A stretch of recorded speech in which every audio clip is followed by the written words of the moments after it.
சிக்கந்தர் பாதுஷா தர்கா வழிபாட்டு உரிமை பாதுகாக்க வலியுறுத்தி பேரணி மற்றும் ஆர்ப்பாட்டம் நடத்த அனுமதி வழங்கிய கோரிய மனு தற்பொழுது உயர்நீதிமன்ற மதுரை கிளையில் வந்துள்ளது. இது குறித்தான் நீதிபதி என்ன சொல்லியிருக்கின்றார், கூடுதல் விவரம் நம்ம செய்த பாலகிருஷ்ணன் வழங்க கேட்கலாம். பாலகிருஷ்ணன், நீதிபதியின் உத்தரவு குறித்தான கூடுதல் விவரங்களை பதிவு செய்யலாம். வணக்கம் ராம்குமார். சிக்கந்தர் பாதுஷா தர்கா வழிபாட்டு உரிமையை பாதுகாக்க வலியுறுத்தி சன்னதி தெருவிலிருந்து பேரணி மற்றும் ஆர்ப்பாட்டம் நடத்த அனுமதி வழங்க கோரிய மனுவிற்கு அனுமதியை மறுத்து உயர்நீதிமன்ற மதுரை கிளை உத்தரவு பிறப்பித்துள்ளது.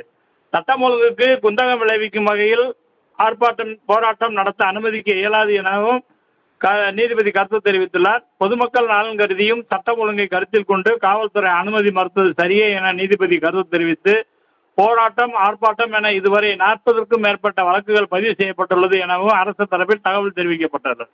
மதுரையைச் சேர்ந்த சையது ராஜா என்பவர் உயர்நீதிமன்ற மதுரை கிளையில் தாக்கல் செய்த மனுவில், மதுரை திருப்பரங்குன்றம் சிக்கந்தர் மலைப்பகுதியில் உள்ள சிக்கந்தர் சுல்தான் பாதுஷா ஒலியுல்லா தர்கா உள்ளது. இந்த தர்காவில் கந்தூரி கொடுப்பது சம்பந்தமாக பொதுமக்கள் மற்றும் இஸ்லாமிய அமைப்புகள் கோரிக்கை வைத்து வருகின்றனர். மேலும் அனைத்து சமுதாய மக்களும் ஒன்றிணைந்து தர்காவில் வழிபாடு செய்வது வழக்கம். இதற்கு குந்தகம் ஏற்படுத்தும் வகையில் செயல்பட்டு மத பிரச்சனையாக்க முயற்சி செய்கின்றனர். எனவே இதனை கண்டித்து திருப்பரங்குன்றம் மலையில் உள்ள தர்காவில் வழக்கமான முறையில் அனைத்து சமுதாய மக்களும் ஒன்றிணைந்து வழிபாடு நடத்துவதற்கு இடையூறு செய்பவர்களை எதிர்த்து திருப்பரங்குன்றம் சன்னதி தெருவில் இருந்து பேரணியாக திருப்பரங்குன்றம் பேருந்து நிலையம் வரை சென்று ஆர்ப்பாட்டம் நடத்த அனுமதி அளிக்க வேண்டும் என தெரிவித்திருந்தார். இந்த வழக்கு நீதிபதி தனபால் முன்பாக விசாரணைக்கு வந்தது.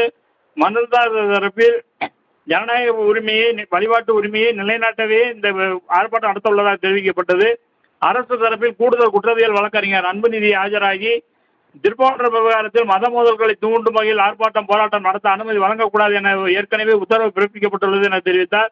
மேலும் இந்த பகுதி மக்கள் அனைவரும் இணைந்து அமைதி பேச்சுவார்த்தை நடத்தி ஆர்ப்பாட்டங்கள் தேவையற்றது என தீர்மானம் நிறைவேற்றியுள்ளனர்.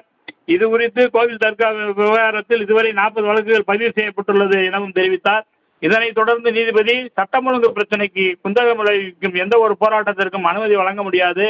மேலும் பொதுமக்கள் நலன் கருதியும் சட்டம் ஒழுங்கை கருத்தில் கொண்டும் காவல்துறை அனுமதி மறுத்தது சரியே என கூறிய நீதிபதி மனுதாரரின் மனுவை தள்ளுபடி செய்து உத்தரவு பிறப்பித்துள்ளார். ராம்குமார்.